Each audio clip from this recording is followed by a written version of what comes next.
शाटिका होता है, उसकी दर्द है, उसको ये हर सूरत खत्म कर देती हैं। कोशिश पूरी करते हैं कि 7 से 10 दिनों में खत्म हो जाए। गर्दन के भी कड़ाके निकाल रहे होते हैं, आपके बाजू भी वो, तो ये रिकमेंडेड है या आप समझती हैं कि ये सही है, चलने दें इसको? कमेंट नहीं करते हैं। हाँ, उसके लिए आप प्रॉपरली आप फिजियोथेरेपिस्ट से कंसल्ट करना चाहिए। खलियां पड़ती क्यों है? पानी नहीं पीते हैं हम, दिन में 8 गिलास अगर पानी ये मैं पहली बार चाहिए। सुन रहा हूँ। मोहरों की दर्द क्या होती है, क्यों होती है, और क्या कोई घर में आप इसका इलाज कर सकते हैं या उसके लिए आपके पास ही आना पड़ेगा? नहीं, मेरे पास बेशक ना आए, आप किसी भी ऑर्थोपेडिक के पास बेशक जाएं। सिटिंग पोस्चर होना क्या चाहिए? आपका काम करने की नौयत क्या, उसके अकॉर्डिंगली आपका सिटिंग। बिल्कुल प्लेन फर्श पे सोना चाहिए। इट डिपेंड्स, आपकी कमर की कंडीशन क्या है। चुक पै गई है, व्हाट इज दैट? चुप पैगी कमर की पीड़ निकल आई है। दर्द निकलने के बाद जो हम डीप हीट क्रीम्स या स्प्रे यूज करते हैं, वो रिकमेंडेड है? वो बिल्कुल रिकमेंडेड है, बहुत बेहतर है अगर आप मेडिसिन खाएं। लोगों ने घरों में मसाज गन्स, मसाज चेयर्स रखी हैं, कितनी देर बाद उसको यूज करना चाहिए? यूज पर्सनली मैं इन चीजों को रिकमेंड नहीं करती। पर्सनली या मेडिकली? मेडिकली भी सर्टेन एज के बाद कमर झुकना क्यों शुरू हो जाती है? नेचुरल होता है आफ्टर सम टाइम। बिस्मिल्लाहिर्रहमानिर्रहीम, अस्सलामु अलैकुम। उसामा तैयब पॉडकास्ट के साथ मैं हूं उसामा तैयब और मेरे साथ मौजूद हैं डॉक्टर नूर फातिमा। डॉक्टर नूर फातिमा का तारुफ ये है कि ये फिजियोथेरेपिस्ट हैं और बड़ी बड़ी मशहूर है इनकी फिजियोथेरेपी, और ये ट्रीटमेंट जब करती हैं तो आपके इनकी जो स्पेशल चीज़ है वो शायद इन्होंने मुझे बताया था कि शाटिका होता है, उसकी दर्द है, उसको ये हर सूरत ख़त्म कर देती हैं, शायद 10 दिन में या 7 दिन में। कैसी हैं आप? अल्हम्दुलिल्लाह बिल्कुल ठीक। अब ये पहले तस्हीह कर दें कि इस दर्द को क्या कहते हैं और वाकई इतने शाटिका की पेन होती है जो टांग में आती है, टांग पिछली तरफ से आपके पैरों तक आती है कमर से निकल के। तो शाटिका की दर्द कोशिश पूरी करते हैं कि 7 से 10 दिनों में ख़त्म हो जाए। ज़्यादातर लोग 15 दिन 18 दिन में उनकी ठीक हो रही होती है। हमारी कोशिश होती है हम 7 से 10 दिन में जो है वो कर लें। अच्छा, ये बताएं कि ये मेरा ख्याल है कि एक इमर्जिंग फील्ड है, पहले शायद इतना लोगों को नहीं था, कंसेप्ट नहीं था। और अब वो जैसे है ना आपका ये ऑर्थोपेडिक, पहले वो भी हड्डी जोड़ वाले बैठे होते थे, तो आपके भी जो मसाइल हैं वो आज भी शायद मेरा ख्याल है इंटरलिंक्ड हैं या मिक्स होते होंगे। आजकल हमें अक्सर लोग तंग करने के लिए कहते हैं तुसी ते हड्डी जोड़ जरा आला काम कर, मालशी रह गए, मालशी रह गए। कोई गल नहीं है, सब पढ़े लिखे मालशी से। बिल्कुल सही है। वैसे ये बताएं कि आपके ये जो मसाज किया करवाते हैं या मालशियों से करवाते हैं और फिर वो आपकी गर्दन के भी कड़ाके निकाल रहे होते हैं, आपके बाजू भी वो, तो ये रिकमेंडेड है या आप समझती हैं कि ये सही है, चलने दें इसको? देखें, तजुर्बा है ना बेसिकली। बहुत सारे मालशी ऐसे होते हैं जो नस्लों से चलते आ रहे हैं, जरा ऐसे होते हैं नस्लों से सीखते आ रहे हैं। मेडिसिन की भी फील्ड एक प्रैक्टिस कर कर कर बनी ना, तजुर्बा आ गया, आपको पता चल गया कौन सी हड्डी कहाँ पे है, कैसे है। लेकिन ये नहीं है कि किसी भी सड़क पे चलने वाले मालशी को पकड़ा है तो क्या क्या जी आज मेरी गर्दन दी तू मालिश करनी है। तो अब उसने आपकी गर्दन की मालिश शुरू की है, आपकी गर्दन को उसने सर्कुलर मोशन में मसाज करना था, उसने फड़ के सीधा कर देता तो हड्डी गर्दन जी थोड़ी बहुत हिल रही सी वो भी अकड़ गई। तो वो उस तरह की चीजें रिकमेंड नहीं करते हैं। हाँ, उसके लिए आप प्रॉपरली आप फिजियोथेरेपिस्ट से कंसल्ट करना चाहिए। आपको अगर बहुत सारे मसाइल ऐसे होते हैं जो सिर्फ पट्ठों के नहीं होते हैं, अक्सर औक़ात हड्डी के मसाइल होते हैं, जिसे हम कहते हैं अच्छा सिर्फ पट्ठे की शायद दर्द होगी, खिंचाव आ गया होगा, लेकिन कहीं ना कहीं कोई हड्डी या किसी ना किसी आपके जैसे मोरों को ले लें, अगर मोरों में कमर में जी पीछे कमर में लोअर बैक में दर्द शुरू हो गया है तो आपको जी कोई ऐसी चीज़ वीज उठा ली होगी। अब अक्सर ऐसे होता है कि आपने कोई चीज़ उठाई है, कुछ ऐसा कोई खिंचाव या कोई ऐसा झटका आपको लगा है जिसकी वजह से आपकी कमर का कोई मोरा हिल गया, वो अंदर की तरफ किसी दूसरे मोरे में चला गया या वो मोरे से ज्यादा दूर चला गया, आपको उसकी वजह से दर्द। आप किसी मालशी के पास जा रहे हैं या जराह के पास जा रहे हैं, किसी के पास भी आप कह रहे हैं जी मसाज करा रहे हैं, घर में खवातीन है वो औरतों को बुला के मसाज करवा रही हैं। अब उसने अगर आपका जरा सा पुराने जमाने में दाइयां क्या करते थे, उनको पता नहीं आप क्या कहते हैं, अब पता नहीं, मुझे भी नहीं पता क्या कहते हैं, लेकिन अगर उन्होंने आके आपका कोई गलत स्ट्रेच करवा दिया, आपकी एक चीज थी जिसको आपने इस तरह से बंद करना था, उसने ऐसे खुलवा दिया, तो सोचें वो और ज्यादा एक्सपैंड करगी, आपकी पेन रेडिएट करगी, तो उस तरह की चीजें और ज्यादा मसाइल क्रिएट कर देती हैं, जो मैं बिल्कुल रिकमेंड नहीं करूंगी कि आप इस तरह की चीजों में जाएं।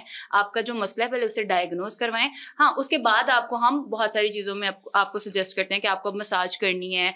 जैसे फॉर एग्जाम्पल गुठलियां बन जाती हैं जिसम में, खलियां जिसे अक्सर औकात कहते हैं, उसको जी गुठलियां करनी है। अब मसाज करने बैठते हैं तो क्या करते हैं, वो ऐसे पिंडली की मसाज कर रहे हैं ना, तो ऐसे हाथ नीचे चलाते हैं, यूजुअली जिससे भी आप करवाएं वो ऐसे कर रहे होते हैं। लेकिन आपने जब भी मसाज करना होता है ना, नॉर्मली भी एक आम इंसान भी अगर मसाज करवा रहा है, हमेशा ऊपर की तरफ जाते हैं, तो आपका ब्लड सर्कुलेशन ठीक होता है। हम नीचे की तरफ आएंगे, वो जो गुठलियां ना वो खत्म नहीं होंगी, वो गुठलियां और बढ़ जाएंगी, वो जो आपके एक इतने से काफ के मसल में थी ना, वो नीचे भी आ जाएंगी, वो आपकी दर्द को और ज्यादा बढ़ा देंगी। तो इस तरह की चीजें कभी भी रिकमेंड नहीं की जाएगी। अच्छा, ये खलियां पड़ती क्यों है? थकावट से पड़ती हैं? थकावट से पड़ जाती हैं। बहुत बड़ा जो रीजन है ना, डिहाइड्रेशन है इसका बहुत बड़ा रीजन। अच्छा, पानी नहीं पीते हैं हम, दिन में 8 गिलास अगर पानी ये मैं पहली बार सुन रहा हूँ, या 12 गिलास इससे पहले यही सुना जी वॉक बड़ी की है। लैक्टिक एसिड आपकी बॉडी में वो एक जगह पे एक्यूमुलेट हो जाता है, वो वहां पे गुठली बना देता है, ठीक है। तो वो अगर आप पानी पियेंगे तो वो एसिड एक जगह पे रुकेगा नहीं, वो एसिड चलता रहेगा सर्कुलेशन के साथ, आपका खून गाढ़ा हो जाता है। आपकी खून की सर्कुलेशन जब ठीक नहीं होगी और आप पानी उसमें अगर ऐड नहीं करेंगे,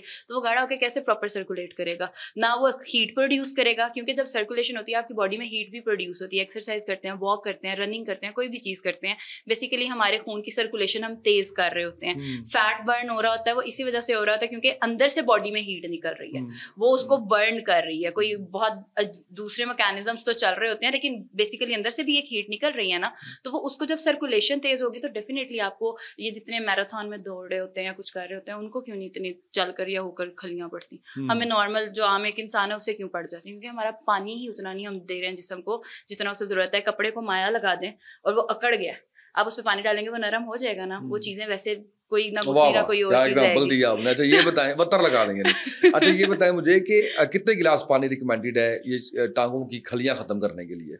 टांगों की खलियां खत्म करने के लिए सिर्फ नहीं, आपके जिस्म को पूरे दिन में 8 से 12 गिलास पानी की जरूरत है, वो सर्दी हो या गर्मी हो। ठीक है, ठीक है। बहुत सारे लोग इस वजह से नहीं पीते कि बार बार जाना पड़ेगा, आपको वॉशरूम यूज करना, रेस्ट रूम यूज करना पड़ेगा। आपके जिस्म को आदत हो जाती है, आपको 1 हफ्ता 1.5 हफ्ता लगेगा आपकी बॉडी को अडेप्ट करने में, लेकिन आहिस्ता आहिस्ता आपके जिस्म को आदत हो जाएगी। आप 8 से 12 गिलास अगर पियेंगे तो बहुत सारे मसाइल ऐसे हैं जो हमें खाने के बड़ी आदत किस चीज की होगी? बार बार वॉशरूम जाने की या उसके बाद वॉशरूम कम जाना पड़ेगा? कम जाना पड़ेगा। अच्छा। अक्सर ऐसे होता है हमें भूख लग रही होती है, हम कहते हैं जी अभी खाना तो खा के हटे थे, क्योंकि वो बेसिकली भूख नहीं होती है, वो प्यास होती है।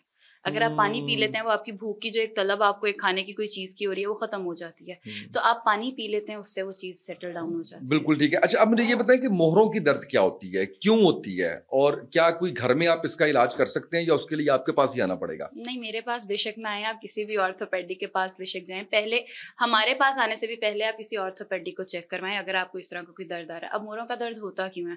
हमारा पोस्चर समटाइम्स ठीक नहीं होता। तो सबसे पहली मोहरों का दर्द आपके मोहरे बेसिकली आपकी स्पाइन है पूरी, ठीक है। हमारी कमर में एक हड्डी है जो एस की शेप में है, ठीक है। उसमें एक वर्टिब्रा जो लगा हुआ है ना, उस एक वर्टिब्रा को उर्दू में मोरे कहा जाता है, ठीक है। ये हमारे यहाँ ऊपर से सर से शुरू होता है, हमारे ये जो और ये वही रीढ़ की हड्डी है, रीढ़ की हड्डी जो है ना, वो एक पोर्शन में डिवाइडेड है, तो वो पोर्शंस है ना, उनको हम मोरे कहते हैं। अब वो डिफरेंट वजहों से हो सकते हैं, वो एक वजह से नहीं होते हैं। कभी किसी का खिंचाव की वजह से नॉर्मली दर्द अगर आप कहें, किसी को चोट ऐसी कोई लग गई, किसी को कभी पता नहीं चला, गलत तरीके से कोई चीज ऊपर गिर गई, कोई कभी गिर गया उसे इसका पता नहीं चला। अक्सर औकात लोग वॉशरूम में स्लिप हो जाते हैं, वो जी बस थोड़ा सा मांस फट गया ही हो गया। अक्सर औकात इतना बुरा झटका पड़ता है कि हमें पता नहीं चलता, अंदर कोई ना कोई एयरलाइन फ्रैक्चर हुआ होता है। और वो फ्रैक्चर क्या होता है वो हम उसका ख्याल नहीं रखते हैं। वो 5-6 दिन पट्टी कर ली, गरम तेल मल लिया, कोई इस तरह का ऑइंटमेंट लगा लिया, लेकिन कहीं ना कहीं वो अंदर उसे कहीं डैमेज कर गया होता है। उसके अलावा जैसे आपकी ज्यादा एज हो जाती है, उस वक्त पे हमारी हड्डियां वैसे ही भुरभुरी होना शुरू हो जाती हैं, ऑस्टियोपोरोसिस होना शुरू हो जाती है, ये सारी चीजें। उसमें क्या होना शुरू हो जाता है कि आपकी हड्डी में जितनी स्ट्रेंथ उसे चाहिए एक बॉडी को चलाने के लिए, वो कम होना शुरू हो जाती है। अक्सर होता है मोरे के अंदर मोरा चला जाता है, ज्यादा देर जैसे बैठने वाले लोग हैं उनकी स्पाइन की स्ट्रेटनिंग आ जाती है, ठीक है। वो क्या होगा, बैठे बैठे आपकी कमर में लोअर बैक में पेन शुरू हो जाएगा, कुछ को मिडिल बैक में पेन शुरू हो जाएगा। बहुत सारे डिफरेंट कॉजेज होते हैं, लेकिन आप उसे घर में ट्रीट नहीं कर सकते हैं। पहले डायग्नोज करें कि वजह क्या है, फिर उसके बाद उसे हम आपसे फिर ये जानते हैं कि सबसे जो पहला सवाल होना चाहिए था वो मैं अब आपसे करता हूँ कि सिटिंग पोस्चर होना क्या चाहिए आपका काम करने की नौयत क्या, उसके अकॉर्डिंगली आपका सिटिंग पोस्चर। इसका क्या मतलब है? फॉर एग्जांपल अगर आप चेयर पे बैठ रहे हैं, ठीक है, चेयर पे, अब चेयर की डिफरेंट एडजस्टमेंट होती है। एक नॉर्मल इंसान ऑफिस में काम कर रहा है, घर में सोफे हैं, तो सोफे पे हम क्या करेंगे, स्लाउच करके बैठ जाएंगे बिल्कुल। वैसे नहीं बैठना। आपने अगर नॉर्मली आप सोफे पे या चेयर पे बैठ रहे हैं तो आपने ये देखना है कि आपकी जो घुटने की जो हड्डी है, जो घुटने और चेयर के दरमियान आपकी 2 से 3 उंगलियों का फासला होना चाहिए। ठीक है, हमारी चेयर्स मोस्टली डिजाइन इसी तरीके से की होती हैं। हम बैठ जाते हैं, मैं आपको थोड़ा सा करके बताती हूँ, थोड़ा सा ना ऐसे होके बैठ जाते हैं। ऐसे होके बैठते हैं तो प्रेशर कहाँ पे आता है? आपकी लोअर बैक के ऊपर। ठीक है, जो कि नहीं आना चाहिए। आपकी हिप्स वाला जो एरिया है, इसने आपकी बैठने के टाइम पे इस आपकी पूरी बॉडी को सपोर्ट देना है। ठीक है, अब जब आप ऐसे होके बैठे हैं तो आपकी रीढ़ की हड्डी के ऊपर प्रेशर आ रहा है। वो रीढ़ की हड्डी पे एक जगह पे प्रेशर आएगा, करते करते वो पूरा ऊपर आपकी गर्दन तक आपको प्रेशर देना शुरू कर देगा, तो आपको लोअर बैक पेन शुरू हो जाएगी। तो आपने बैठते हुए इस बात का ख्याल रखना है कि जब भी आप कहीं पे बैठ रहे हैं तो आपने अपने घुटने और आपकी चेयर के दरमियान 3 उंगलियों का फासला रखना है। कि ये आपके घुटने है ना, ये रखेंगे घुटने, ये ऐसे है, ठीक है, ऐसे है। आपने ये और चेयर के दरमियान 3 उंगलियों का फासला रखना है। उसके बाद आप बैठकर देखें, आपकी कमर को भी पीछे से सपोर्ट मिलेगी, आपकी टांगों को भी सपोर्ट मिलेगी और आपको कभी कमर में बैठने की वजह से दर्द नहीं होगा। अच्छा, इसके अलावा बताएंगे ऐसी कौन सी गलतियां हैं जो हम करते हैं अपने बॉडी पोस्चर में, जिसकी वजह से हमें कहीं ना कहीं प्रॉब्लम का सामना करना पड़ता है? सबसे बड़ी जो हम गलती कर रहे होते हैं ना, हम ऐसे करके बैठते हैं, कंधे अंदर की तरफ करके। नॉर्मली बैठे हैं तो फोन इस्तेमाल कर रहे हैं फॉर एग्जांपल, तो फोन यूज करते करते करते करते ये आ जाएंगे यहाँ पर और हमें पता भी नहीं चलेगा। क्या होगा कि आपकी जो गर्दन है उसके पीछे से सर्वाइकल, ये वाला हिस्सा जो इसे हम सर्वाइकल बोलते हैं, उसमें बहुत ज्यादा उसकी लेंथनिंग हम करवा रहे हैं। उसका उतना फ्लेक्सिबिलिटी उसमें नहीं आनी चाहिए जितनी हम लेकर आ रहे हैं। तो उससे क्या होगा, आपके जो सर का वेट है ना, इट वेज अराउंड 6 kgs। आपका सर का जो वेट है वो 6 किलो के करीब होता है। जब आप आगे की तरफ आना शुरू करते हैं ना, आप 1 से 1.5 इंच आगे आते हैं। बड़ा हमने भारी चीज उठाई हुई है अपने कंधों पे। आपके कंधों के ऊपर है, देखिए वो जो उसने आपके दिमाग है ना उसके अंदर चल रहा है उसने। तो आप जब आगे की तरफ 1 इंच आगे लेकर आएंगे ना, तो वही 6 से 12 किलो पे चला जाएगा। ठीक है, अब 12 किलो पे अगर आप उसे हमें पता नहीं चलता है, हमें लगता है कि हम नॉर्मल बैठे हैं। आपके कान और आपकी जो कंधे हैं ये अलाइन होते हैं बेसिकली, हमारी नॉर्मल जो एक पोस्चर है आपके बैठने का। अब जब थोड़ा सा उसे और आगे लेकर आएंगे तो वही आपका 21 किलो पे चला जाएगा, वही आपका 42 किलो तक चला जाएगा। वो मतलब बहुत ज्यादा वेट होता जाएगा। तो इतनी सी गर्दन के ऊपर आप इतना सारा बोझ डाल रहे हैं जिसको उतना संभालने के लिए डिजाइन नहीं किया गया। गर्दन में दर्द आएगी। सबसे पहले वो दर्द शुरू कहाँ से होगी, अब उस पे आ जाते हैं। आपको सबसे पहले आपकी आंखों में दर्द होना शुरू होगा।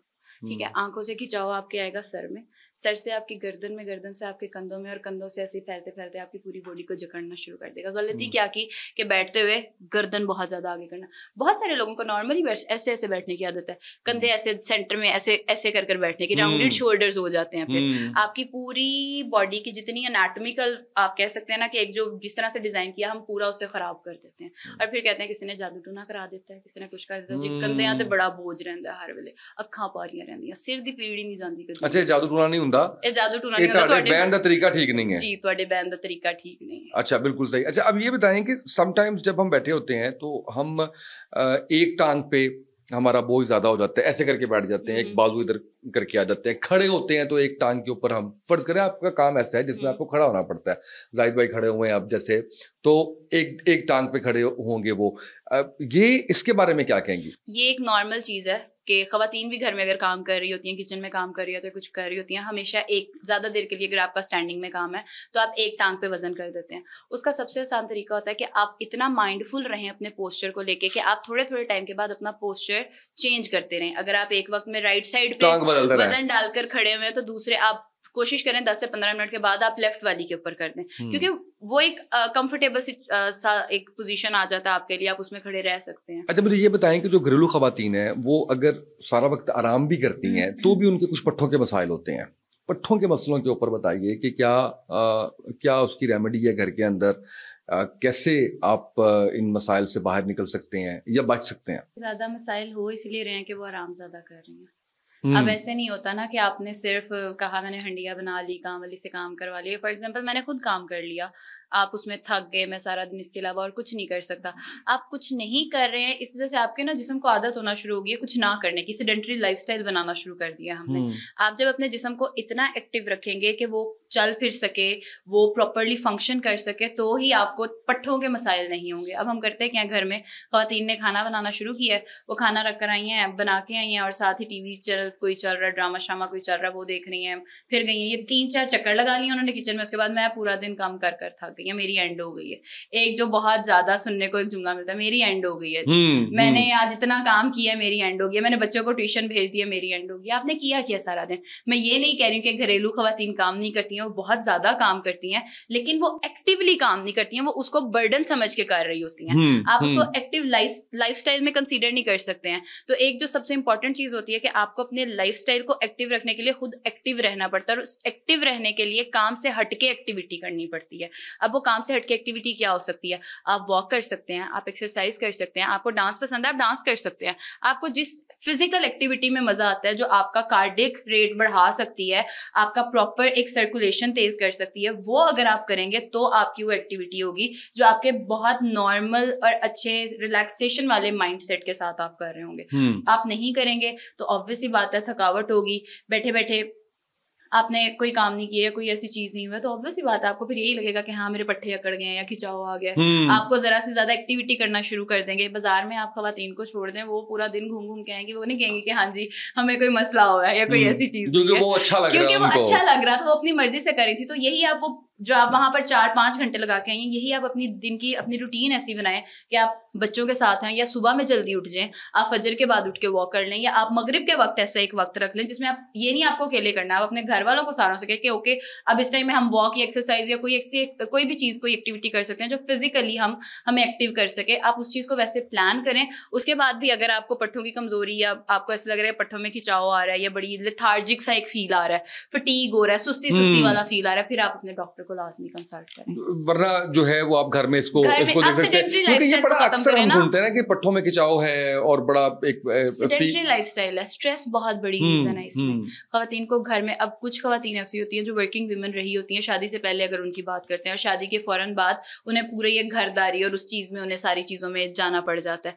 तो अक्सर औरतें इस चीज से कॉप अप नहीं कर सकती हैं। वो स्ट्रेस डायरेक्टली आपका प्रोपोर्शन करता है आपके पट्टों के साथ, ठीक है। जितना स्ट्रेस होगा उतना ज्यादा आपको खिंचाव होगा। फिर आपका बेशक खाने का आपकी न्यूट्रिएंट्स हर चीज जितनी मर्जी पूरी है, अगर आपको स्ट्रेस हो रहा है तो आपके पट्टों पे खिंचाव आएगा ही आएगा। तो स्ट्रेस मैनेजमेंट अपनी करना सीखें। आपके घरेलू मसाइल हैं, बाहर के मसाइल हैं, जो भी है जैसे भी हैं, उनको मैनेज करें, दिमाग के ऊपर ना हावी होने दें, फिर आपको खिंचाव भी बहुत। अच्छा ये बताएं कि ये जो हम समटाइम्स कहते हैं कि अच्छा टांग में खिंचाव आ गया, आपके बाजू में आ गया, आपके अपर बैक, ये सारा जो है इसकी कोई स्पेसिफिक रीजन होती है? पंजाबी जैसे कि खिंच पै गई है, कुछ भी हमें होता तो हमें खिंच पै गई है। आप देखेंगे आपने ऐसा कोई काम तो नहीं किया जिसकी वजह से आपको खिंचाव पड़ गया।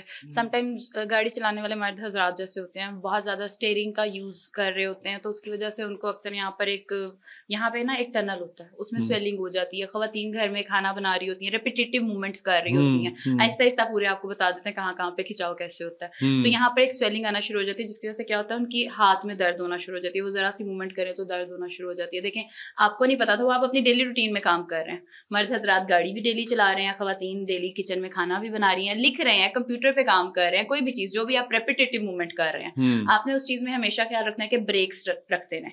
आपने 10 मिनट एक काम किया तो आप 2 मिनट की ब्रेक लें, ताकि उसकी वजह से आपका वो जो एक ही रेपिटेटिव मूवमेंट थी ना, वो एक साइकिल टूट जाए, ठीक है, उसको तोड़ें और उसके बाद दोबारा आप अपना वो काम शुरू कर लें। अब यहाँ पर जब स्वेलिंग होगी वो आपकी बाजू में दर्द होना शुरू हो जाएगी। अब देखें वो पीछे उसके एक अंडरलाइंग रीजन जो था वो और जा रहा है, लेकिन हमें एकदम से खिंचाव आएगा और बड़ा बुरा आएगा। अब टांगों में अक्सर खिंचाव आ जाता है, सबसे बड़ी रीजन पानी की कमी, विटामिन डी, B12 की कमी, इनकी कमी की वजह से बहुत ज्यादा आपको पट्टों में खिंचाव महसूस होना शुरू हो जाता है। ओमेगा 3 6 की कमी से आपको अक्सर औकात पट्टों में खिंचाव महसूस होना शुरू हो जाता है। तो उन चीजों को पहले अपने न्यूट्रिएंट्स को पूरा कर लें, ठीक है। और अगर हो रहा है तो अपनी बॉडी को फ्लेक्सिबल इतना रखें आप कि उसमें खिंचाव आ ही ना सके। कितना इंपॉर्टेंट है आपकी बैक के लिए, आपकी कमर के लिए, कि आपका मैट्रेस जो है वो अप टू द मार्क होना चाहिए। एक तो आपने भी बताया कि वो मैट्रेस का एक हिस्सा जो है वो बैठ गया, तो उसकी वजह से आपका पोस्चर खराब हो गया। अच्छा मेडिकेटेड मैट्रेस भी आ रहे हैं, कुछ अब कहते हैं कि हार्ड मैट्रेस पे होना चाहिए। उसकी जो मैट्रेस की मोटाई है वो, और उसकी जो सख्ती है वो कितनी होनी चाहिए? अच्छा मैट्रेस की ना एक लाइफ होती है, ठीक है, 6 से 8 साल की एक लाइफ होती है मैट्रेस की, और उसमें भी आपको ये करना होता है कि आप 1 से 2 हफ्ते के बाद मैट्रेस की साइड्स चेंज करें। जैसे जो ऊपर वाली साइड है उसको नीचे वाली साइड पे कर दें, जो नीचे वाली है उसे ऊपर कर दें, एक ये चीज। और 6 से 8 साल के बाद मैट्रेस आपके इस्तेमाल के काबिल नहीं रहता, एक्सपायर हो जाता है, ठीक है। लेकिन हमारे यहाँ पर बहुत ज्यादा जो चीज वो 20-20 साल, वो मम्मी के जहेजों के मैट्रेस भी अक्सर औकात चल रहे होते हैं। तो वो क्या करेगा, जब आप लेटेंगे या कुछ करेंगे तो आपको ऑब्वियस सी बात है आपकी कमर में दर्द आएगा, आपकी अक्सर औकात टांगों में दर्द आएगा। आपने जब लेटना है तो आपने इस चीज का ख्याल रखना है, जो आपका कमर का एक एस के बारे में हमने जो बात की थी, वो आपका एस ठीक पोजीशन में होना चाहिए, ठीक है। अगर आप साइड पे होकर लेट रहे हैं तो अगर आपका मैट्रेस बहुत ज्यादा नीचे दब रहा है तो वो जो आपका कमर का एस बन रहा है वो ऐसे हो जाएगा, ठीक है। अगर आप बहुत ज्यादा सख्त अक्सर औकात ले रहे हैं और उसके साथ आप फिर बहुत ऊंचा सरहाना ले रहे हैं या बिल्कुल नीचे सरहाना ले रहे हैं तो आपकी गर्दन नीचे की तरफ चली जाएगी, ठीक है। वो भी आपके लिए ठीक नहीं है। मैट्रेस ज्यादा जो बेहतर आता है आजकल वो एक स्प्रिंग्स वाले आ गए हैं बहुत ज्यादा, वो आपने कभी लेट कर देखे तो उसके ऊपर आप कंफर्टेबल नहीं रहते हैं। थोड़े अरसे के बाद बहुत ज्यादा जो कमर के मसाइल बनना शुरू हैं वो उन स्प्रिंग वाले मैट्रेसेस के बाद होना शुरू है। 6 से 7 इंच के जो मैट्रेस की मोटाई होती है वो बहुत ज्यादा हार्ड भी ना हो और बिल्कुल ज्यादा नरम भी ना हो, वो आपके डेली लाइफ में आप जो यूज कर रहे हैं उसके लिए बिल्कुल ठीक है। अच्छा, अब मुझे ये बताइएगा कि तकिए का आपका क्या साइज होना चाहिए और तकिया कितना ऊंचा होना चाहिए मैट्रेस से? नहीं होना चाहिए और सॉफ्ट होना चाहिए। आपकी गर्दन के दरमियान का खम कवर करे। जब आप लेट रहे हैं ना तो आपकी गर्दन के दरमियान एक ऐसे खम बन रहा है, ठीक है। तकिया बेसिकली हमने यूज करना है उस खम को सपोर्ट देने के लिए, ठीक है, कि जब आप लेट रहे हैं तो ना आपकी गर्दन ऐसे हो और ना ऐसे हो। आप जब लेटे तो इस तरह से आपकी गर्दन का अलाइनमेंट आपके कंधे के साथ हो। अगर आप साइड पे होकर लेट रहे हैं, बड़े लोगों को आदत होती है साइड लाइन में सोने की, तो उस दौरान आपने क्या करना है कि आपका तकिया इस जगह पर आपकी कंधे और आपके ये कान के दरमियान में ये जितना फासला इसको कवर करते, ठीक है। बहुत ऊंचा नहीं रखना, ठीक है। और अक्सर जैसे आप साइड लाइन में सोते हैं तो अपने टांग के नीचे जो आगे की तरफ अक्सर औकात लोग टांग कर सोते हैं, सोते हुए बड़े लोगों को आदत होती है आधे उल्टे होते हैं आधे साइड पे होते हैं। तो अगर आपको ऐसी आदत है या कोई ऐसी चीज है तो आप अपने आगे तकिया रखकर सोइए। अपनी टांग के नीचे भी तकिया रखें, क्योंकि साइड पे जब आप लेटते हैं तो आपकी टांग के ऊपर टांग ने आना है, ठीक है। हम थोड़ा सा आगे करके सोएंगे, आदत होती है अक्सर औकात लोगों को सोने की, उसकी वजह से हमारी कमर में खिंचाव हो जाता है, वो फिर अक्सर नर्व इम्पिंज हो जाती है और उसकी वजह से आपको शाटिका आ जाता है, किसी को टांग के आगे दर्द आना शुरू हो जाती है। इस तरह की दर्दें उसकी वजह से आती हैं। तो सोने का जो है, आपने अगर साइड पे सोना है तो अपनी टांग के नीचे तकिया रखकर सोएं। अगर सीधा सोना है तो आपने अपनी गर्दन की और अपने जो आपके कंधों से आपके सर तक का फासला है उसके दरमियान का जो खम है उसे ठीक से कवर। अच्छा, कुछ लोग ये भी रिकमेंड करते हैं कि आपको बिल्कुल प्लेन फर्श पे सोना चाहिए। इट डिपेंड्स आपकी कमर की कंडीशन क्या है। जैसे अगर आपकी कमर की स्ट्रेटनिंग हो गई है बैठ के, तो फिर आपको बिल्कुल स्ट्रेट जगह पर नहीं सोना है, आपको थोड़ा सा नरम जगह पर सोना है ताकि वो जो एक एस आपका खराब हो रहा है वो ठीक होना शुरू हो जाए।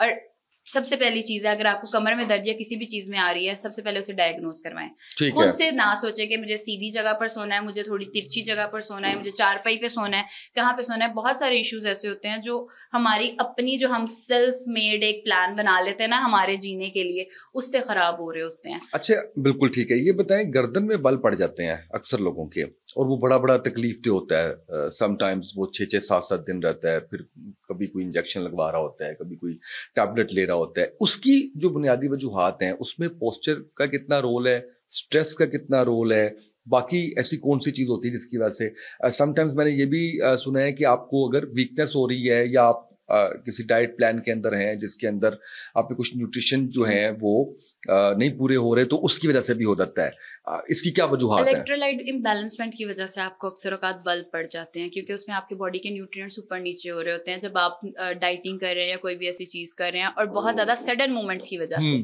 आप सडन मूवमेंट कोई भी कर रहे हैं, गर्दन में अगर कुछ लोगों के बल पड़ते हैं, एकदम से इस तरफ देखा गर्दन में बल पड़ गया, रात को तकिया ऊंचा लेकर से गर्दन में बल पड़ गया, अक्सर टांगों में सोए सोए बल पड़ जाते हैं। अक्सर औकात लोगों की वो पाँव की जो सबसे आखिरी उंगली होती है उसमें सोए सोए रात को बल क्रैम्प्स आना शुरू हो जाते हैं। इस तरह की वो सडन मूवमेंट्स बेसिकली होती हैं, क्योंकि आपके पट्टों में उस टाइम पे खिंचाव आना शुरू हो रहा होता है।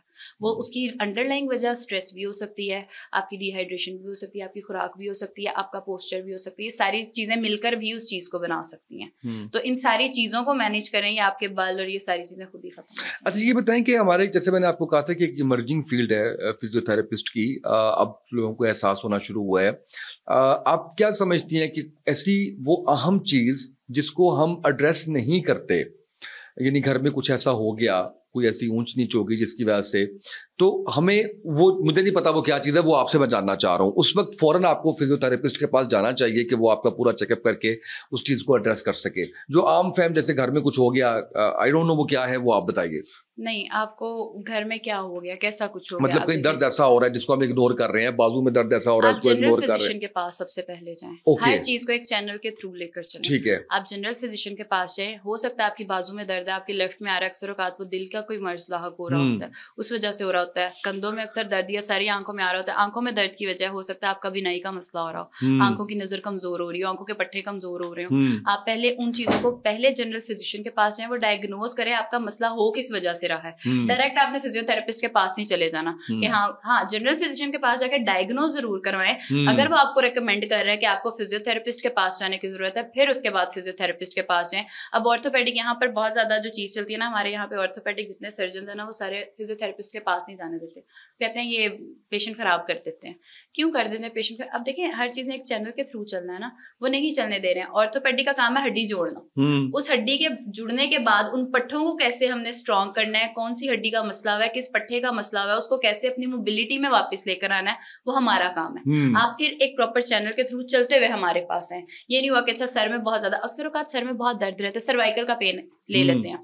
अब क्या होता है, हम मोबाइल बहुत ज्यादा इस्तेमाल जब कर रहे होते हैं तो हमारी गर्दन की ये पीछे इन जगहों पर, ये कान के बिल्कुल पीछे हड्डियां होती हैं, ठीक है, हमारी यहाँ पर गुठलियां बनना शुरू हो जाती हैं। उसकी वजह से क्या होता है, हमारी गर्दन में दर्द होना शुरू हो जाता है, सर्वाइकल का पेन आ जाता है। अब यही दर्द आपको अक्सर औकात ब्लड प्रेशर लो होने की वजह से भी होता है।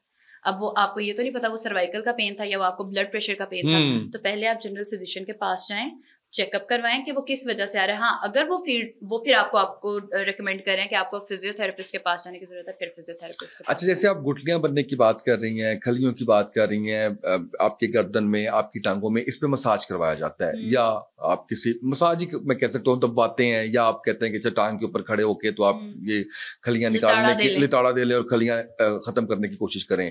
Is it the solution? अच्छा, गुठलियों में फर्क होता है, जो आपके गर्दन में है ना वो खलियां नहीं है। ओके, ठीक है। ट्रिगर पॉइंट्स बन जाते हैं आपकी बॉडी में। आपके कुछ बॉडी के मसल्स ऐसे होते हैं जिनके कुछ स्पेसिफिक पॉइंट्स के ऊपर कुछ गुठलियां बनती हैं, नोड्स उन्हें हम बोलते हैं, ठीक है। अब वो आपकी मसाज और इन चीजों से नहीं होते हैं, उसके लिए हमें डिफरेंट मैनुअल टेक्निक्स यूज करनी होती हैं, जिसके लिए हमें प्रॉपर सिखाया गया होता है, सारी चीजें होती हैं। अब करना क्या होता है, अब यहाँ पर इंस्ट्रूमेंट्स भी डिफरेंट होते हैं, इंस्ट्रूमेंट्स हमारी मोडेलिटीज डिफरेंट होती हैं। मैनुअल थेरेपी बेसिकली होती है कि हम अपने हाथ से फील कर करके हाँ ये चीज है और इसको इस तरफ को निकालना है, क्योंकि हमें उस चीज का पता है। अब गर्दन के पीछे बनी है या चले कहीं पे भी आपके जिस्म में कोई गुठली बनी है, अब गुठली भी डिफरेंट तरह की है। अक्सर अल्लाह माफ करे कैंसरियस होती हैं चीजें, वो ये आम गुठली नहीं होती है और आपने उसको दबा दिया, वो चीज फैल गई है या वो चीज खराब हो गई है, इसीलिए उसे डायग्नोज कराएं। अच्छा, आपने करना क्या है, एक नॉर्मल है, आपकी गर्दन के पीछे जैसे गुठली बन गई है, तो उस गुठली को आपने कैसे करना है, आपने सर्कुलर मोशन में करना है। कोई भी ऑयल ले ले जो आपको एलर्जी नहीं है उससे। अक्सर लोगों को ऑलिव ऑयल से मसला होता है, ज्यादातर हम ऑलिव ऑयल का कहा जाता है, लेकिन अगर नहीं है तो आपने क्या करना है, सर्कुलर मोशन में उस गुठली के ऊपर आपने सर्कुलर मोशन में मसाज करना है। जब उसे मसाज करेंगे वो आहिस्ता आहिस्ता, एकदम से खत्म नहीं होगी, आहिस्ता आहिस्ता आहिस्ता आहिस्ता वो खत्म होना शुरू हो जाएगी। Massage is a good thing अगर आप ठीक से कर रहे हैं। कहीं पे आपको सर्कुलर मोशन में जाना है, कहीं पे आपको लंबाई में करना है, आप अगर उन चीजों की प्रैक्टिस इतनी कर चुके हैं, आपको उन चीजों का पता है कौन सा पट्टा किस तरफ जा रहा है। ऐसा शख्स है जिसने सीखा हुआ है, जिसको पता है कि कौन सा पट्टा किस तरफ को जा रहा है, कि कौन से पट्टे की कहाँ पर जुड़ रहा है, कहाँ से निकल रहा है, तो फिर आप उन चीजों से कर सकते हैं, उससे आपको फायदा होगा डेफिनेटली। उंगलियों के कड़ाके निकालना कहते हैं, इसमें पानी जो है वो भर जाता है, ये निकालने कुछ भी नहीं होता। वो पहले कहते थे जी उंगलियां फैल जाती हैं, कुछ नहीं होता, कोई चीज ऐसी नहीं होती है। अच्छा, कुछ भी नहीं। और वो जो पूरे जिस्म के निकलवा रहे होते हैं, कायरोप्रैक्टर वो भी बेसिकली बोलते हैं, कायरोप्रैक्टर बोलते हैं। वो सिखाया हमें जाता है। अब एक इससे डिफरेंट फील्ड बना दिया गया है। हाँ, उसमें हमारी बॉडी की एनाटॉमिकल जो एक पोजीशन है ना। आपने कभी ट्राई किया? नहीं, मैंने करने की कोशिश नहीं की, लेकिन हम जब मोबिलाइजेशन करते हैं और ये सारी चीजें करते हैं तो उसमें अक्सर औकात ऐसे होता है, आप ऐसे कहें कि आपके हड्डियों के जोड़ों के दरमियान में हवा भर जाती है या फिर उसकी अलाइनमेंट थोड़ी सी इधर उधर हो जाती है, तो उसको हम सेटल डाउन कर देते हैं, ठीक है। उसमें ये बेसिकली कायरोप्रैक्टर होता है, जो वो एक टक टक की आवाज आती है। आजकल वो माइक स्पीकर पास लगाए होते हैं और बड़ा सेटिस्फाइंग सा फील आता है, ट्रक क्रक क्रक क्रक। अक्सर तो मुझे लगता है पीछे उन्होंने कोई बोतल पकड़ी होगी और उसको दबा रहे होंगे, इतनी ज्यादा आवाज कैसे निकल सकती है। तो वो अच्छी चीज है, आपकी बॉडी की अलाइनमेंट ठीक करने के लिए करवानी चाहिए। हर इंसान को बैठ बैठ के चल चल कर, मोस्टली खवातीन को और मर्द हजरात को जो होता है ये अपर बैक में हो जाता है। अपर बैक ऐसे यहाँ से लगती है, नीचे नहीं हो रही है, जकड़ गई है, सेंटर वाला पोर्शन, ये ऊपर वाला नहीं, सेंटर वाला। तो हाँ, उस टाइम पे आपको उसकी अलाइनमेंट ठीक करवा लेनी चाहिए। वो कड़ाके शड़ाके किसी फिजियोथेरेपिस्ट से या कायरोप्रैक्टर जिसने प्रैक्टिस की हुई है उससे जाके निकलवाएं, आपको बड़ा मजा आएगा। अच्छा, ये मुझे नहीं पता इसे क्या कहते हैं, अब उर्दू में क्या कहते हैं, पंजाबी में तो आपको तो पंजाबी आती है, आप मुझे बता भी दीजिएगा। चुक पै गई है, व्हाट इज दैट? चुक पै गई है, कमर से पीड़ निकल आई है। हाँ, एकदम से आपने कोई चीज ऐसे उठाई जो आपकी कमर के किसी एक मोरे को उसने टारगेट किया और आपका या तो वो मोरा ज्यादा स्पेस में आ गया या कम स्पेस में आ गया, okay. या उसके ऊपर ऐसा खिंचाव आ गया या कोई नर्व उसके दरमियान में ऐसी दब गई जो नहीं दबनी चाहिए थी, तो वो आपको यहाँ से यहाँ नहीं आने देगी, वो फिर आपको यहीं पे रोक देगी। ठीक है, तो उन चीजों में सडन मूवमेंट से सबसे ज्यादा आपको रुकना है। हम बहुत ज्यादा जल्दी में है, आजकल की लाइफ बहुत ज्यादा स्पीड में आ गई है ना, जिस तरह से वो 2x पे चल रही है, तो हम 5x पे चलने की कोशिश करते हैं। आपकी बॉडी ने 5x पे नहीं चलना है। आपने वजन उठाने से भी होता है, बहुत ज्यादा होता है वजन उठाने का। नीचे से चीज उठाने का सबसे आसान तरीका, उसके लिए आपकी थाइस ने काम करना होता है। चीजों को समझने की कोशिश करें, अपने जिस्म को समझने की कोशिश करें कि किस चीज का क्या काम है करवाना। अब जैसे फॉर एग्जांपल आपने नीचे से झुककर कुछ उठाना है, तो आपके थाइस के जो मसल्स है ना, उनको ट्रेनिंग मिली है कि उन्होंने उसको मूवमेंट करवाने में आपकी मदद करनी है। हम कमर के मसल से लेते हैं, हम क्या करते हैं, चीज गिरी डायरेक्ट नीचे झुक के, डायरेक्ट नहीं झुकना है। आपने अपने जैसे नॉर्मली आप अपनी टांगों के बल नीचे बैठते हैं ना, वैसे बैठे, चीज उठाएं और फिर उठ जाएं। आपकी कमर में कभी इस वजह से दर्द ही नहीं निकलेगा। दर्द निकलने के बाद जो हम डीप हीट क्रीम्स या स्प्रे यूज करते हैं, वो रिकमेंडेड है? वो बिल्कुल रिकमेंडेड है, बहुत बेहतर है। अगर आप मेडिसिन खाएं, ऑरली आप जो भी मेडिसिन लेंगे, डेफिनेटली उसका अगर 70% फायदा तो उसका 30% कहीं ना कहीं नुकसान भी है। ठीक है, वो आपके किडनी को जाके इफेक्ट करेगी, किसी और चीज को इफेक्ट कर सकती है। तो ज्यादा बेहतर ये है कि दवाइयां खाने की निस्बत अगर आपको दर्द है तो आप ये एनाल्जेसिक्स, जितनी डीप हीट और इस तरह की जितनी भी आ रही होती हैं, उनको यूज करें, हीट इस्तेमाल करें। लेकिन अब यहाँ पर एक बड़ी चीज होती है, हमारे यहाँ पर ना कोई चीज लग जाए, कुछ हो जाए, स्वेलिंग होना शुरू हो, इसके ऊपर हीट दो, कम हो जाएगी। जहां पे भी स्वेलिंग है, इन्फ्लेमेशन आ रही है, आपको वहां पे हीट देनी ही नहीं है। वहां पे आपको आइसिंग करनी है, ठंडक देनी है, बर्फ लगानी है वहां पर। हम वो अक्सर बेचारे बच्चे होते हैं ना, उनका सर कहीं पे लगा और यहाँ पे वो माँ ने फौरन वो दुपट्टा गर्म करेंगी और वो यहाँ पर रख देंगी, वो और चीज हो जाती है ऊपर। कंप्रेशन देना होता है, उस चीज को दबाना लाजमी होता है, लेकिन उसको हीट नहीं देनी होती जहां पे भी स्वेलिंग आ रही होती है। क्योंकि जब वेसल्स है ना हमारी, वो स्वेल होना शुरू हो रही होती है, वो बहुत ज्यादा स्वेल हो जाती है। आपने उसको आइसिंग करनी है। अपनी जिंदगी में सारे लोग इस चीज को लाजमी शामिल कर लें। जब भी कहीं पे स्वेलिंग है, इन्फ्लेमेशन है, लाल है, नील है, वहां पे आपने कभी भी हीट नहीं देनी है। आपको जितना मर्जी दर्द है, जो भी है, आइसिंग करनी है। वो पहले इन्फ्लेमेशन खत्म करें, उसके बाद उस चीज को आगे आप जल्दी उसका फायदा होगा। लोगों ने घरों में मसाज गन्स, मसाज चेयर्स रखी हैं, कितनी देर बाद उसको यूज करना चाहिए, यूज करना भी चाहिए या नहीं? क्योंकि उसके जो रोलर्स हैं वो हार्ड होते हैं, वो आपके लोअर बैक से, हिप से, थाइस तक वो सारा आपको जो है वो चल रहा होता है। तो इसका कोई नुकसान है? पर्सनली मैं इन चीजों को रिकमेंड नहीं करती। पर्सनली या मेडिकली? मेडिकली भी, क्योंकि आपके साइकोलॉजिकली आपके दिमाग को ही इस तरह से ट्रेन कर देते हैं कि आपको आदत हो जाती है उस चीज की। आपको तो दबाने की भी जिसको हो जाती है, तो गंदी आदत है ना, गलत आदत है। क्यों आपको नहीं होनी चाहिए, ये आदत नहीं होनी चाहिए। आपको इतना एक्टिव होना चाहिए कि आप बिना दबाए आराम से रह सकें। ठीक है, आप अगर कहीं डेली मैनू लताड़ा चाहिए तो चाहिए नहीं जरूरी है, रोज लताड़ा आपको नहीं चाहिए। आप अपने माइंड को उसी तरह से ट्रेन कर रहे हैं कि जब तक मुझे ये, फिर आपको नींद नहीं आती। बहुत सारे लोग हैं जिनको दबाने की आदत होती है, आदत होगी, तो ये गलत आदत है। दबाने वाला अक्सर औकात दबाने की हालत में नहीं होता।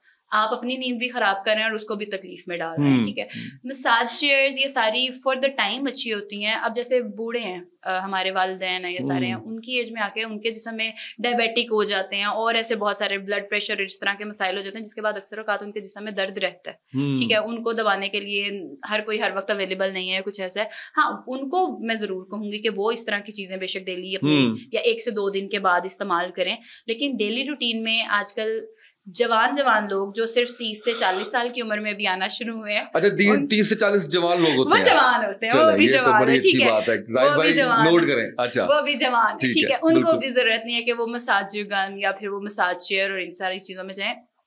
आपके मसल्स को डेली प्रेस होने की आदत हो जाएगी, आपके मसल्स को वो फिर आपका फंक्शन ही नहीं करना शुरू करेंगे जब तक आपकी वो एक नीड नहीं पूरी होगी, क्योंकि वो अब आपकी एक जरूरत बनना शुरू हो गई है। दिमाग का डायरेक्टली आपके जिस्म पे कंट्रोल है। दिमाग नहीं चल रहा तो कुछ नहीं चल रहा। दिमाग को आपने जैसे ट्रेन कर दिया, उसने वैसे ही आगे चीजों को लेके चलना है। तो अपने दिमाग को इतनी आराम पसंदी के लिए ट्रेन नहीं करना चाहिए। थोड़ी मेहनत करें आप जो है। अच्छा, आखिरी सवालों की तरफ जाते हुए मैंने आपसे पूछना ये है कि हमारे लोअर बैक की दर्द के बारे में बहुत सी मिथ्स, मुझे नहीं पता मिथ्स है या हकीकत है, वो मैं आपसे जानना चाह रहा हूँ कि लोअर बैक में दर्द है तो जी ये अगर नौजवान है तो गलत कार्यों में पड़ा है, मुझसे नहीं कर रहा है, उसकी वजह से, अगर शादीशुदा है तो सोबत की फ्रिक्वेंसी बहुत ज्यादा है, बिस्तरी की फ्रिक्वेंसी बहुत ज्यादा है, उसकी वजह से जी ये वीकनेस हो रही है, ये इस वजह से दर्द हो रही है, इसका कोई ताल्लुक है इस चीज के साथ? नहीं, इनका इस चीज से कोई ताल्लुक नहीं है कि आपकी लोअर बैक में पेन स्टार्ट हो गई है। दैट इज ਲੱਕ ਦੀ ਦਰਦ ਨੂੰ ਪੰਜਾਬੀ ਚ ਆਖੀਦਾ। ਜੀ ਜੀ, ਲੱਕ ਦੀ ਦਰਦ ਨਹੀਂ ਹੈ, ਇਸ ਕਰਕੇ ਨਹੀਂ ਹੁੰਦੀ, ਇਹ ਸਾਰੀਆਂ ਗੱਲਾਂ ਹੀ ਬਣਾਈਆਂ ਹੋਈਆਂ, ਇਸ ਤਰ੍ਹਾਂ ਦੀ ਕੋਈ ਸ਼ੈ ਨਹੀਂ ਹੈ। ਤੁਸੀਂ ਵੇਖੋ, ਤੁਸੀਂ ਬਹਿ ਕਿਸ ਤਰ੍ਹਾਂ ਰਹੇ ਹੋ, ਤੁਸੀਂ ਕੰਮ कर रहे हो, बाइक चला रहे हैं आप, फॉर एग्जाम्पल एक आदमी है आजकल इन ड्राइव है, जैसे बहुत सारे लोग उस पर बाइक या इस तरह की चीजें कर रहे हैं, या ऑफिस में बैठ के काम कर रहे हैं, तो जब बाइक पे बैठ के आप एक दिन में 5 घंटे से ज्यादा बाइक चला रहे हैं या गाड़ी चला रहे हैं, तो डेफिनेटली आपकी कमर के जो मोरे हैं उन्होंने स्पेस, उनका कम हो जाएगा। वो स्पेस कम होने की वजह से आपको वो दर्द हो रहा है। वो इस तरह के मसाइल इन चीजों की वजह से नहीं आ रहे हैं, ये सिर्फ बनाई हुई बातें हैं। बिल्कुल सही। अच्छा, आपने इस सारी चीज के अंदर ह्यूमन बॉडी के अंदर आपने पानी के इनटेक की बहुत ज्यादा बात की है, डाइट में और कौन सी चीजें होनी चाहिए? आप दूध का इस्तेमाल करें, आपकी हड्डियों में कैल्शियम की कमी आपकी पूरी होनी चाहिए, विटामिन डी का इस्तेमाल करें, खुराक के साथ करें। बेसिकली हमें सन से, सूरज की शॉट से मिलती है, बड़ा अच्छा मौसम है, सन एक्सपोजर पर उतना होता नहीं है। हाँ, सन एक्सपोजर पर हमारा उतना होता नहीं है ना, क्योंकि इंडोर एक्टिविटीज बहुत ज्यादा है। वैसे भी पहले ही हमारे रंग गंदमी है तो और ज्यादा खराब हो जाते हैं। पाकिस्तान में वैसे ही थोड़ा सा ज्यादा है कि जितने चिट्टे होने सोने, हाँ, तो सारे नु सोने लगन दा शौक है। बिल्कुल सही तो है। इस वजह से सन एक्सपोजर नहीं होता, तो विटामिन डी के एटलीस्ट आप सप्लीमेंट्स इस तरह से मंथ में, जैसे एक दफा आप कोई ना कोई इंजेक्शन या कोई ऐसी चीज, और उसके साथ कैल्शियम का इंटेक लाजमी आप कर सकते हैं। आप ग्रीन वेजिटेबल्स का इस्तेमाल करें, आप अपने आयरन की कमी का ट्रैक रखें, वो तो नहीं आपको हो रही है। आयरन की कमी से बहुत ज्यादा लेथार्जिक फील होता है, बहुत ज्यादा फटीग फील होता है, आपका उठने का दिल नहीं करता, चलने फिरने का दिल नहीं करता, कुछ करने का दिल नहीं करता, जिसमें जान नहीं रहती है, ऐसे लगता है अक्सर औकात, टांगों में जान नहीं है, कोई उठने सोचने की सलाहियत भी अक्सर लोगों को लगता है कि नहीं है।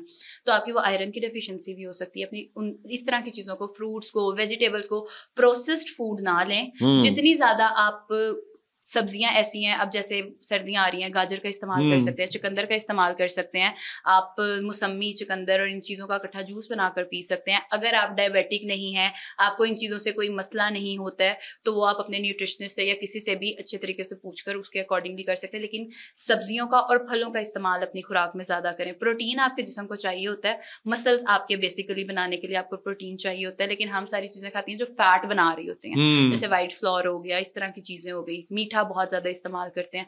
प्रोटीन, सब्जियां, दूध, फलों का इस्तेमाल ज़्यादा करें, पानी का इस्तेमाल ज़्यादा करें।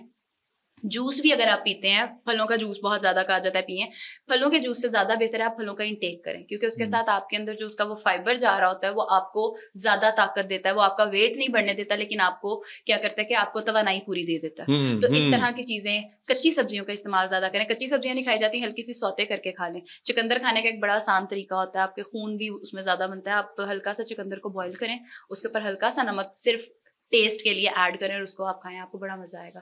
शलजम खाएं, ये सारी चीजें आपको बहुत अच्छा। गाजर का जूस पिएं, गाजर खाएं, कच्ची गाजर खाएं। ये सारी चीजें आपके पट्ठों को, आपकी आंखों को, ज्यादातर लोगों को जो दर्द का मसला आता है वो आता है सर और आंखों में दर्द हो रहा होता है, और मसाइल शुरू ही यहाँ से होते हैं। तो आपकी गाजर आप जैसे ही खाएंगे, आपकी आंखों के मसाइल, ये सारी चीजें हल होना शुरू हो जाएंगी, उससे आपको बहुत ज्यादा फायदा। दुनिया तो आप कह रही हैं 2x से 5x पे लगी है, आपकी बोलने की स्पीड भी 2x पे लगी हुई है।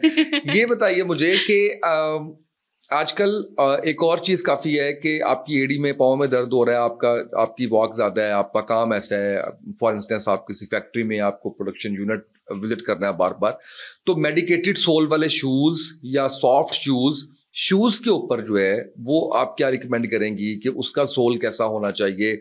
बहुत ज्यादा कंफर्ट वाले भी हैं, हार्ड भी हैं, थोड़े से दरमियाने भी हैं, तो और मेडिकेटेड भी हैं, किसको कौन सा सोल इस्तेमाल करना चाहिए? देखिए, और कोई ताल्लुक है भी इसका या नहीं? जी बिल्कुल है, बिल्कुल है। जूते की भी ना, तो पहले क्यों नहीं बताया आपने? एक आपने पूछा नहीं। अच्छा, ठीक। जूते की भी ना एक वक्त होता है इस्तेमाल का। अगर आप डेली रूटीन में एक ही जूता इस्तेमाल कर रहे हैं तो 6 महीने के बाद आपको वो जूता इस्तेमाल नहीं करना। ओके, ठीक है। अब आपने डेली रूटीन में करना है। अब कुछ लोगों का फैक्ट्री में, जैसे आपने बोला, खड़े होकर करने वाला काम है, तो उन्हें बहुत सख्त जूता नहीं पहनना है। आप नरम जोगर्स पहने, या ज्यादातर कोशिश करें जो रबड़ के जूते आते हैं ना, जैसे सॉफ्टीज और इस तरह के होते हैं, उस तरह की चीजें आप इस्तेमाल करें जो आपके पैरों को सख्ती नीचे से ज्यादा ना दें। अब खड़े रहने का काम है, बहुत ज्यादा खड़े रहने, तो अपनी खड़े रूटीन में कुछ ऐसे स्ट्रेचेस ऐड करें। ज्यादा दर्द क्यों आता है एड़ियों में? क्योंकि हमारे पीछे से पिंडलियों के पट्टे खींच रहे होते हैं। वो आप ज्यादा चल रहे हैं या नहीं चल रहे हैं, वो दोनों इस वजह से आ रहा है क्योंकि आपकी एक ही स्टैटिक मूवमेंट है, खड़े हैं, बैठे हैं या कुछ भी कर रहे हैं उसमें। अब आपने करना क्या होता है उसमें, आपने अपने पाँव को, समझे ये पाँव है आपका, आप खड़े, आपने अपने पाँव को अपने घुटने की तरफ ऐसे पीछे की तरफ लेकर आना है। आप खड़े खड़े भी आराम से कर सकते हैं, आप बैठे बैठे भी कर सकते हैं। ये वो स्ट्रेच है, आपने अपने पाँव को अपने घुटने की तरफ लेकर आना है। ये आप खड़े खड़े मूवमेंट करें, आपकी पिंडलियों में और एड़ियों में दर्द नहीं आएगी। जूता जैसे बड़ी उम्र में आ जाते हैं, कितनी दफा करना है आपने ये? 5 से 7 दफा कर लें, सुबह भी कर लें, शाम भी कर लें, चलते फिरते कर लें, आपको नुकसान नहीं देगा। ठीक है, ये किसी किस्म का नुकसान नहीं देगा। लेकिन हाँ, जो आपने उंगलियों को पाँव की उंगलियों को हाँ, आपने अपनी टांग सीधी करनी है और पाँव की उंगलियों को पीछे अपने घुटने की तरफ लेकर आना है। ठीक है, आप इस तरह की एक्सरसाइजेस करें। अब आप रात को लेट रहे हैं, पूरा दिन काम कर लिया, अब कुछ आदतें अपनी ऐसी बनाएं जो आपको इस तरह के मसाइल से दरपेश होने में आपको रोक सकें। ठीक है, अब आप रात को लेट रहे हैं, रात को लेटते हुए आपने क्या करना है, अपनी टांग, जैसे आप सीधा लेटे हैं और आपने ये सबके लिए अब आप बता रही हैं वो एक्सरसाइजेज या जो वो किसी को नुकसान नहीं दे सकती अनलेस आपकी कमर का कोई मसला नहीं है। ओके, और ये इसका फायदा होगा आपको कि आपकी दर्दें सारी जो है, प्लीज बताइए। कर देंगी। आपने सीधा लेटना है और अपनी टांग पे कोई कपड़ा या रेजिस्टेंस बैंड्स आजकल आ रहे होते हैं, कोई भी बैंड्स लें, कोई दुपट्टा ले लें, आपने उससे अपने पाँव की जो ये तली है ना अंदर वाली, उसके ऊपर रखना है और अपनी टांग को सीधा आगे की तरफ लेकर आना, जितना आप आगे आसानी से लेकर आ रहे हैं। ठीक है, आपने अपनी ROM पूरी करनी है। ROM का मतलब होता है रेंज ऑफ मोशन, कि आप कितने मोबाइल है, कितनी मोबिलिटी है आपके जिस्म में, आपने वो देखना है। पहले दिन आप शुरू करेंगे ना तो शायद आपकी टांग इधर भी नहीं आएगी, यहाँ पे आके दर्द शुरू होगा, ऐसे लगेगा टांग के पीछे से, और घुटना सीधा रखना है इसमें आपने। ओके, ठीक है, आपको ऐसे लगेगा बेंड नहीं करना आपने घुटना, आपको लगेगा टांग टूट जाएगी। आहिस्ता आहिस्ता आहिस्ता आहिस्ता जब आपकी फ्लेक्सिबिलिटी वापस आ जाएगी ना आपको चलते हुए दर्द होगा, ना खड़े हुए दर्द होगा, ना बैठे हुए दर्द। अच्छा, अब आपने कहा कि ये आपने उस सूरत में करना है जब आपको कोई दर्द ना हो, कमर का कोई मसला वो कैसे पता चलेगा? उसको चेक करवाना पड़ेगा या एक रूटीन की दर्द है, लोअर बैक में हो रही है, अपर बैक में रूटीन की दर्द है, आप इसे करके देखें, क्योंकि मोस्टली स्ट्रेटनिंग की वजह से आ रही होती है ये वाली दर्द। ठीक है, वो उसकी वजह से, अगर वो स्ट्रेटनिंग की वजह से, अगर आपकी दर्द, अच्छा 3 चीजें होती हैं, एक होती है पेन, एक होती है सोरनेस, एक होता है स्ट्रेच। ठीक है, स्ट्रेच है जो आपको खिंचाव महसूस हो रहा है। ठीक है, ठीक है। सोरनेस है जो आपको लग रहा है कि दर्द की तरह का कुछ है। पेन है कि मेरे से मूवमेंट नहीं हो रही है। ओके, ठीक है, आप स्ट्रेच तक रहें, सोरनेस बर्दाश्त है तो ओके है, लेकिन अगर वो पेन पे जा रही है, जस्ट डोंट डू दैट, फिर वहां पर कोई मसला। ठीक है, ठीक है। अब आप जैसे कंधों के ऊपर बात आ जाती है तो आपने क्या करना है, आपने चेक करना है कि मेरी गर्दन का कोई मसला है या नहीं है, तो आप अपने कान के ऊपर यहाँ पर हाथ रखें। ठीक है, और इस तरह से अपनी गर्दन को लेकर आए। ठीक है, अगर आपको यहाँ पे खिंचाव आ रहा है तो कोई मसला नहीं है, दर्द आ रही है तो फिर आपको यहाँ पर कोई ना कोई मसला चल। ठीक है, इसी तरह टांग का भी आपको मैंने बता दिया, अगर उसमें आपको दर्द आ रहा है तो फिर आपकी कमर का मोस्टली खिंचाव ही होता है, मोस्टली खिंचाव होता है। आप अपनी रूटीन ठीक करें, अपनी लाइफ में एक्टिविटी ऐड करें जो आपके लिए हेल्दी हो। लेकिन आप गर्दन की भी बताएं एक्सरसाइज। एक गर्दन की आपको ये बता दी, फिर दूसरा होता है आप अपने सर पे यहाँ पे हाथ रख के अपनी चिन को यहाँ पर लाने की कोशिश करते हैं, इस तरह से वहां तक लेकर आना जहां तक दर्द ना हो। फिर उसके अलावा एक और आप कर सकते हैं कि आपकी कंधे की अगर जैसे दर्द आ जाता है तो आप एक कोनी को दूसरी कोनी के अंदर रखकर इस तरह से इसको स्ट्रेच दे सकते हैं। ठीक है, ये वो स्ट्रेचेस है जो आपको नुकसान नहीं दे सकते। फिर नॉर्मली बैठे बैठे कोई भी रेपिटेटिव मूवमेंट कर रहे हैं, जैसे ऑफिस में बैठे हैं, कुछ कर रहे हैं, बैठे बैठे आपने अपनी हाथ इस तरह से और इस तरह से ये वाले स्ट्रेचेस करने हैं। ये वो स्ट्रेचेस हैं जो आपको नुकसान नहीं देंगे, लेकिन हाँ आपके जो अभी मैंने किया, क्योंकि बहुत ज्यादा काम करने तो मुझे यहाँ पर खिंचाव आया है, मुझे दर्द नहीं था लेकिन खिंचाव था। यही अगर मैं इसे डेली रूटीन में करती रहूं तो मुझे ये दर्द नहीं आएगा। ये आपको डेली रूटीन में करने से आपको फायदा देंगे, नुकसान नहीं देंगे।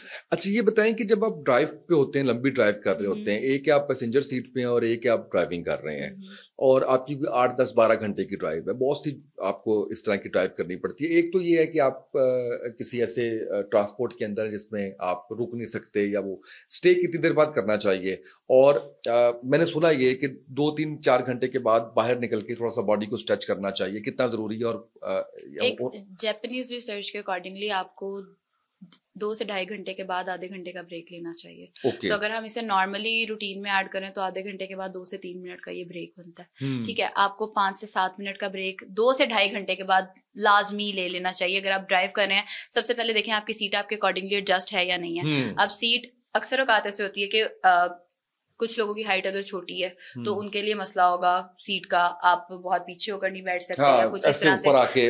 तो आप अपनी सीट को अपने अकॉर्डिंगली एडजस्ट करें, अपने आर्म रेस्ट को अपने अकॉर्डिंगली एडजस्ट करें। कॉन्टिन्यूस ऐसे हाथ रखेंगे तो डेफिनेटली यहाँ पर भी दर्द आएगा, वो यहाँ से आपके कंधे पे भी दर्द जाएगा, उसको एडजस्ट करें। कोई आर्म रेस्ट साथ ऐसे रख लें जो आपकी नीचे से बाजू को सपोर्ट दे। मूव करने की ऑप्शन है तो उसको सामने रखें या ऐसे ऊपर रखें? आपने अपनी आपकी ना अलाइनमेंट हाथ की ये है, ठीक है, ये नहीं होनी चाहिए, ना ये होनी चाहिए, ठीक है, ठीक है। आप स्टीयरिंग पकड़े ना तो ये आपका हाथ होना चाहिए, ना ऐसे होना चाहिए ना ऐसे होना चाहिए, ठीक है, ठीक है। अक्सर वो लोग बड़े कूल बनकर ऐसे हाँ, चला रहे होते हैं, हम वो ये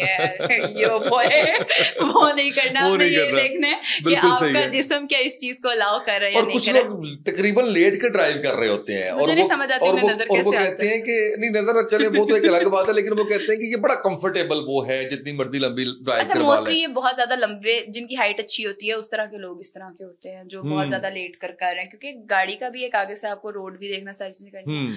आपने अगर आपकी कमर एडजस्ट है ना तो आप आराम से ड्राइव कर सकते हैं। अब कमर की एडजस्टमेंट आपको मैंने पहले बताया कि आपके घुटने के साथ है। आप जब सीट पे बैठ रहे हैं, आपने 3 इंचेस का फासला रखा है, तो आपकी कमर, चेयर डिजाइन इस तरह से की गई है।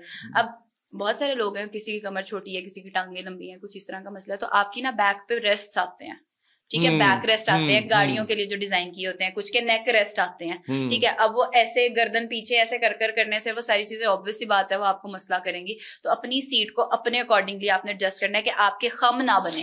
सबसे पहली चीज है आपने ये देखना है जहां पे खम है वहां पे रहे, जहां पे नहीं है वहां बनाने की कोशिश नहीं करनी, ठीक है। तो कमर के पीछे आप अपने एक रेस्ट रखें, अपनी गर्दन के पीछे रेस्ट, अगर 12 घंटे की ड्राइव पे जा रहे हैं, और अपना आर्म रेस्ट लाजमी रखें। अच्छा, ये जो आपको ऑफिस में काम करने के लिए जो बैक की सपोर्ट चेयर्स के ऊपर आजकल कुछ कंपनीज की आ रही है, फॉर्म बनाने वाली कंपनीज की, या हिप के लिए, सीट के लिए आपको जो है वो रिकमेंडेड है अकॉर्डिंग टू योर सिचुएशन। अगर आपकी कंडीशन ऐसी है कि आपकी ये चेयर ऐसी है, क्योंकि चेयर्स के डिफरेंट डिजाइन्स हैं and they are design for different type of work, ठीक है। अब वो कुछ कुर्सियां ऐसी होती हैं जिनकी यहाँ पर ऑलरेडी रेस्ट लगा होता है, कुछ कुर्सियां ऐसी होती हैं, कुछ वो एग्जेक्टिव चेयर्स होती हैं, वैसे तो वो बहुत कंफर्टेबल बनाई होती हैं, लेकिन वो अक्सर औकात नहीं होती हैं, तो उनको जो है आपने अपने अकॉर्डिंगली एडजस्ट करना है कि कैसी हैं। अब जैसे कि आप एग्जेक्टिव चेयर की बात कर लें तो उसकी ये चीज बहुत ऊंची होती है अक्सर औकात, तो वो आपकी गर्दन को आप ऐसे नहीं कर सकते हैं ज्यादा देर के लिए, तो उसके लिए आप यहाँ पर रेस्ट लाजमी रखें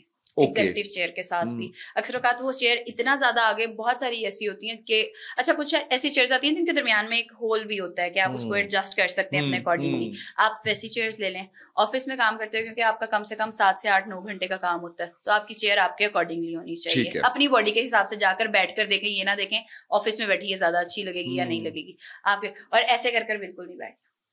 अच्छा। जो लोग ऐसे बैठते हैं बहुत ज्यादा, तो क्या होता है आपकी पीछे से कमर का वही एस जो है वो खराब हो रहा है, वो टेंचौर है, और आपको ऐसे बैठ के क्या होगा, कभी कंधे में दर्द निकल आएगी या कभी आपकी कमर में निकल आएगी, मोस्ट प्रोबेबली आपकी टांग में दर्द निकल आएगी। अच्छा, एक सर्टेन एज के बाद कमर झुकना क्यों शुरू हो जाती है, और वो लोग जिनकी हाइट थोड़ी सी ज्यादा लंबी होती है उनको भी मैंने अक्सर झुके हुए देखा है, तो उस एज में तो आप नेचुरली आपकी कमर नहीं झुक रही होती ना? 60 और 65 आपकी नेचुरली कमर झुकना शुरू हो जाती है। उसकी क्या वजह?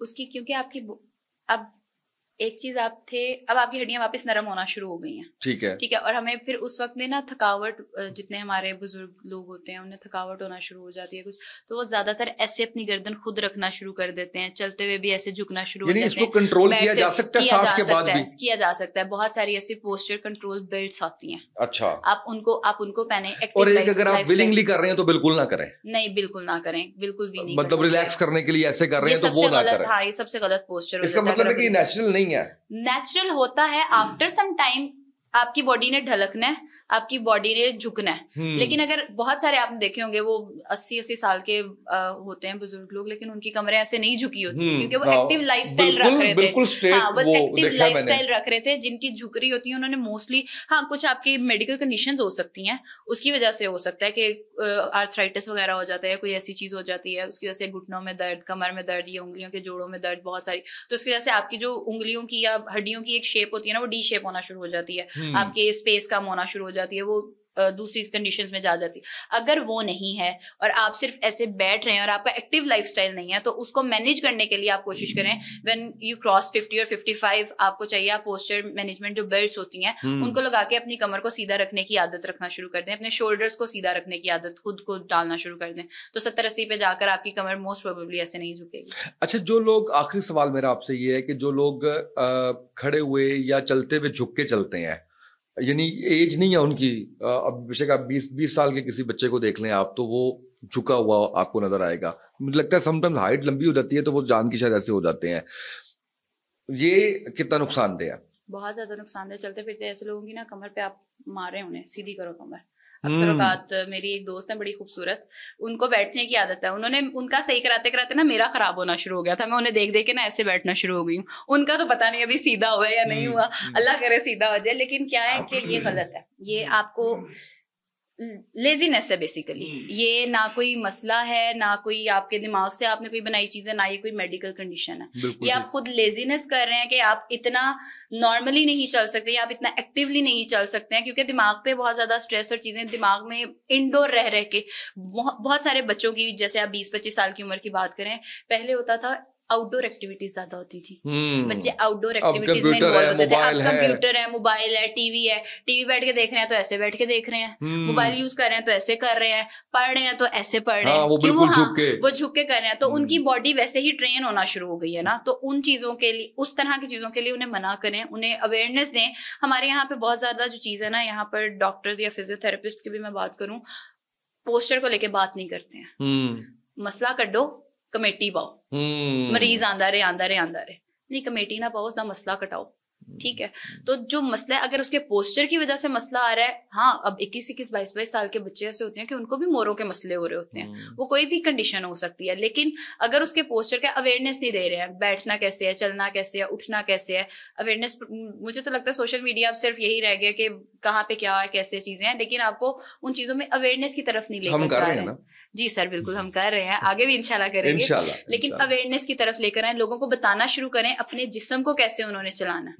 आपका जिस्म आपको कंट्रोल ना करे, आप अपने जिस्म को कंट्रोल करें। आप सबसे पहले उठने की आदत सुबह टाइम पे उठा करें, उठकर वॉक करें। एक बड़ी खूबसूरत बात, एक बड़ी खूबसूरत डॉक्टर है, उन्होंने एक दफा बोली थी, सूरज को आप उठाएं, सूरज आपको ना उठाए। ठीक है, तो वो आप सूरज के जागने से पहले जागें, अपनी चीजें, अपनी वॉक करें, अपनी एक्सरसाइज करें, क्योंकि उस वक्त आपका जितना हवा है, जितनी चीजें हैं, वो बड़ी साफ सुथरी हैं। पूरे दिन की ट्रैफिक नहीं है, आलूदगी नहीं है उसके अंदर, जो आप अंदर इनहेल कर रहे हैं वो डायरेक्टली आपके दिमाग को, आपके पट्टों को, आपके जिस्म को तरोताजगी बख्श रहा है। ठीक है, उठे, चीजें उस तरह से जिस चैनल के थ्रू चलनी चाहिए वैसे लेकर चले। सुबह से शाम तक, मगरिब इशा तक अपने काम खत्म करें। मगरिब के बाद एक छोटी सी कोई एक्सरसाइज, कोई ऐसी चीज करें जो पूरे दिन की थकावट है वो खत्म हो जाएगी। रमजान में आपको एक बड़ी मजे की चीज बताती हूँ। अक्सर औकात रमजान में हम ऐसे करते हैं, खाना खाया, बैठ गए, उठा नहीं जा रहा, इशा की नमाज पढ़ने की हिम्मत नहीं। अब आप रमजान में इफ्तारी करें, बहुत लाइट सी करें, ऑयली चीजों को ना लें, और उसके बाद आप जिम जाते हैं या एक्सरसाइज करते हैं, कोई चीज करें, ट्रस्ट मी ऑन दैट, आप रात के 12 बजे तक ऐसे फ्रेश रहेंगे कि जैसे आप अभी सोकर उठे। ये आप अपनी लाइफ में ऐड करके देखें। बिल्कुल सही। आपने इतना टाइम फास्टिंग किया, आपने उसके बाद अगर आप खुद को कहेंगे कि अच्छा मैंने पूरा दिन कुछ नहीं खाया इसलिए मेरे में जान नहीं है, नहीं, आपने अब खुद को उतना बूस्ट अप करना है। आप उतना वर्कआउट करें, आप उतनी energy through positive things, through जो आपके लिए हेल्दी चीजें हैं वो लें, तो वो आपको बहुत ज्यादा एनर्जेटिक और करेंगे कि आप नेक्स्ट डे की फास्टिंग के लिए और ज्यादा अच्छे से प्रिपेयर हो जाएंगे। तो इस तरह के अच्छे लाइफस्टाइल मॉडिफिकेशंस करना शुरू करें, जिसके साथ ना आपके पट्टों के मसाइल होंगे, ना जिस्मानी और मसाइल होंगे, और ना जहनी मसाइल होंगे। जहनी दबाव कम करें, ना किसी के दबाव की वजह बने, ना खुद किसी को बनने दें। तो फिर इस तरह से आपकी चीजें बहुत सेटल डाउन हो जाए। बिल्कुल सही है। बहुत शुक्रिया डॉक्टर नूर, आप तशरीफ लाई और आपने गाइड किया हमें, हमारे नाजरीन को। मुझे उम्मीद है कि हम सब लोग इससे फायदा उठाएंगे इस गुफ्तगू से, और अपने बॉडी पोस्चर को बिल्कुल अच्छा रखने की कोशिश करेंगे, और जो नसीहतें इन्होंने की हैं उस पर अमल दरामद करेंगे। आज के पॉडकास्ट से इतना ही, इजाजत दीजिए, अल्लाह हाफिज।